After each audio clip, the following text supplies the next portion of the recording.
Shalom saudara dan saudari dalam Kristus. Bertemu lagi kita dalam program Rhapsody of Reality TNI Malaysia.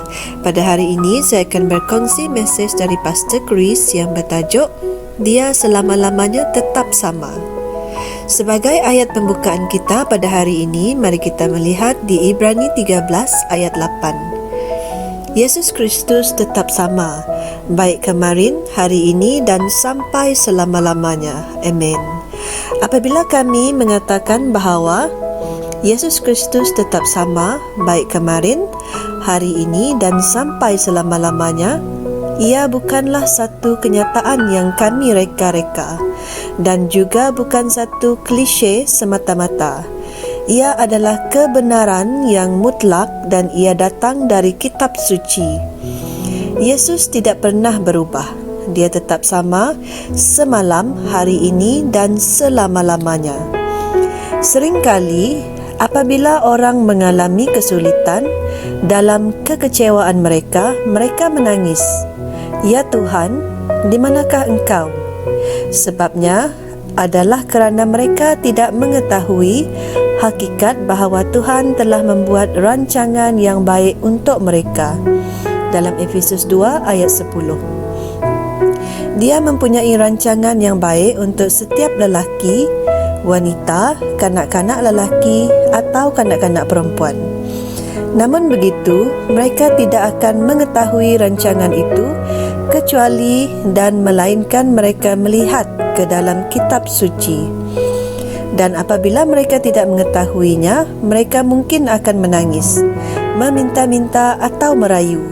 Dan ia akan kelihatan seperti Tuhan tidak mendengar mereka. Tetapi sebenarnya dia sudah menyediakan jalan penyelesaian itu sebelum mereka dilahirkan. Tetapi bagaimana mereka boleh tahu kecuali seseorang menunjukkan kepada mereka? Roma 10 ayat 14. Itulah sebabnya dia telah mengutus kita untuk memberitakan Injil. Misalnya, Alkitab memberitahu kita dalam Mazmur 33 ayat 5 bahawa bumi penuh dengan kasih setia Tuhan.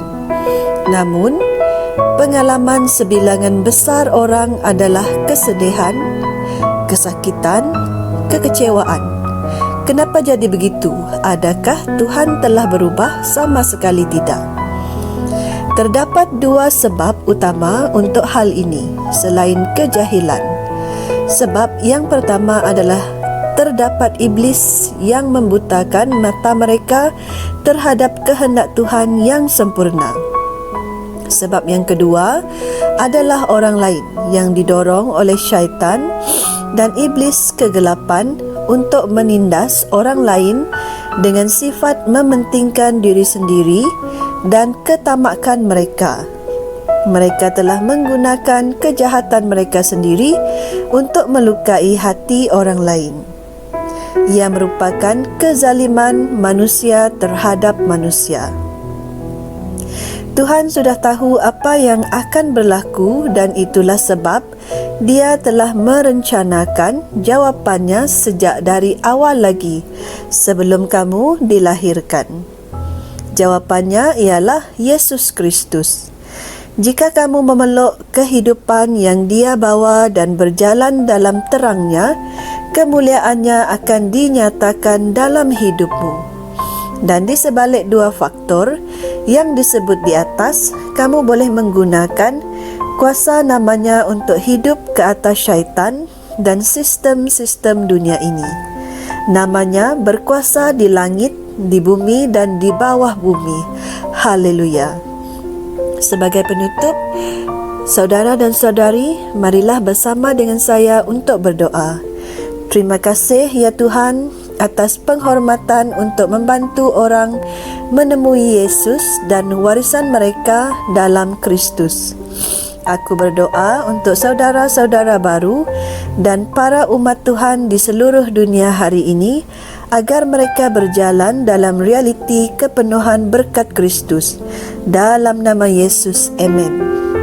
Sebagai renungan tambahan, saudara dan saudari bolehlah merujuk di Mazmur 33 ayat 4 hingga 5 Yohanes 10 ayat 10, AMPC dan Melaki 3 ayat 6. Baiklah saudara, sampai di sini saja.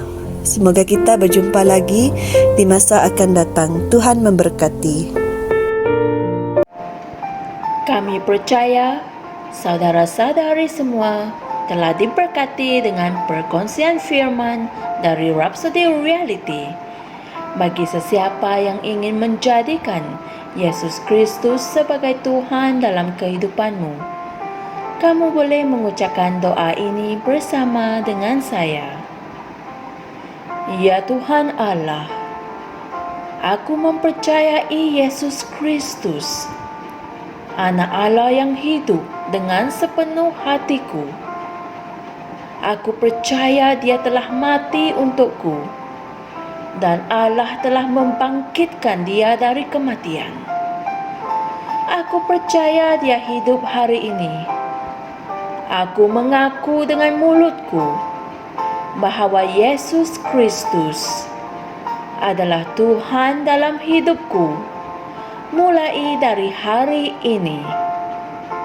Melalui Dia dan di dalam nama-Nya, aku mempunyai kehidupan yang kekal. Aku telah dilahirkan semula.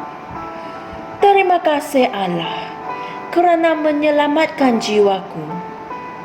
Aku sekarang adalah anak Allah. Haleluya. Tahniah, sekarang kamu telah menjadi anak Allah. Untuk apa-apa sebarang pertanyaan atau untuk mendapatkan lebih banyak maklumat mengenai bagaimana untuk bertumbuh sebagai seorang Kristian, anda semua boleh hantar mesej di akaun Facebook kami atau email kami di tnimsia@gmail.com. Sekali lagi, tnimsia@gmail.com. Tuhan berkati anda semua.